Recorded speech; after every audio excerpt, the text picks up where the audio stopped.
ದೀಪದ ಪ್ರಕಾರಗಳು ಮತ್ತು ಫಲಶ್ರುತಿ. ನಮ್ಮ ಮನೆಯಲ್ಲಿ ದೀಪಗಳನ್ನು ಯಾವ ರೀತಿಯಲ್ಲಿ ಯಾವುದರಲ್ಲಿ ಇಟ್ಟರೆ ನಮಗೆ ಶ್ರೇಷ್ಠ ಫಲ ಎಂದು ನಾವು ತಿಳಿದುಕೊಳ್ಳೋಣ. ನನ್ನ ಯೂಟ್ಯೂಬ್ ಚಾನಲ್ ಆದ D2D ಮುನಿಗೆ ನಿಮಗೆ ಸ್ವಾಗತ. ನನ್ನ ಚಾನಲನ್ನು ವೀಕ್ಷಣೆ ಮಾಡುತ್ತಿರುವವರಿಗೆ ನನ್ನ ಧನ್ಯವಾದಗಳು ತಿಳಿಸುತ್ತೇನೆ. ನನ್ನ ಚಾನಲನ್ನು ಲೈಕ್ ಮಾಡಿ, ಸಬ್ಸ್ಕ್ರೈಬ್ ಮಾಡಿ, ಶೇರ್ ಮಾಡಿ, ಬೆಲ್ ಬಟನ್ ಒತ್ತಿ ನಿಮಗೆ ತಿಳಿದಿದ್ದನ್ನು ತಿಳಿಸಿಕೊಡಿ. ತಪ್ಪಿದ್ದಲ್ಲಿ ಕ್ಷಮೆ ಕೋರು. ದೀಪಗಳಲ್ಲಿ ನಂದಾದೀಪ. ಈ ನಂದಾದೀಪದ ಫಲ ಏನೆಂದು ಇದರಲ್ಲಿ ತಿಳಿಸಿಕೊಟ್ಟಿದ್ದೇನೆ, ತಿಳಿದುಕೊಳ್ಳಿ.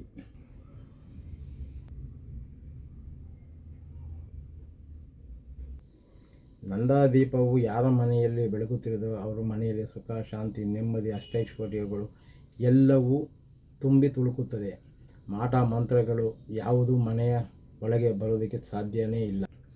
ಪಿಂಗಾಣಿ ದೀಪಗಳು ಮನೆಯಲ್ಲಿ ಹಚ್ಚುವುದರಿಂದ ಸಕಲ ಕೆಲಸ ಕಾರ್ಯಗಳು ಯಶಸ್ವಿ ದೊರೆಯುತ್ತದೆ, ನಿಮಗೆ ತಿಳಿದಿರಲಿ. ನಿಂಬೆ ಹಣ್ಣಿನ ದೀಪಗಳು ಶಕ್ತಿ ದೇವತೆಗಳ ಆರಾಧನೆಯಲ್ಲಿ ಬಳಸುವುದು ರೂಢಿ ಮತ್ತು ತಂತ್ರಗಳು ಪ್ರಯೋಗಗಳಲ್ಲಿ ಇದು ಶಕ್ತಿ ಸ್ವರೂಪಿಣಿಯಾಗಿರುವುದು. ಮನೆಯಲ್ಲಿ ಯಾವುದೇ ದುಷ್ಟಶಕ್ತಿಗಳ ತೊಂದರೆಗಳು ಇಲ್ಲದಂಗೆ ಪರಿಹಾರ. ತಾಮ್ರದ ದೀಪಗಳಿಂದ ನಾವು ಉಪಯೋಗ ಮಾಡಿದಲ್ಲಿ ಏನು ನಮಗೆ ಲಭಿಸುತ್ತದೆ, ಏನು ಶುಭವಾಗುತ್ತದೆ? ಹಿತ್ತಾಳೆ ದೀಪಗಳಿಂದ ದೀಪ ಹಚ್ಚಿದರೆ ಯಾವ ಲಾಭವೂ ನಮಗೆ ಉಪಯೋಗವಾಗುತ್ತದೆ?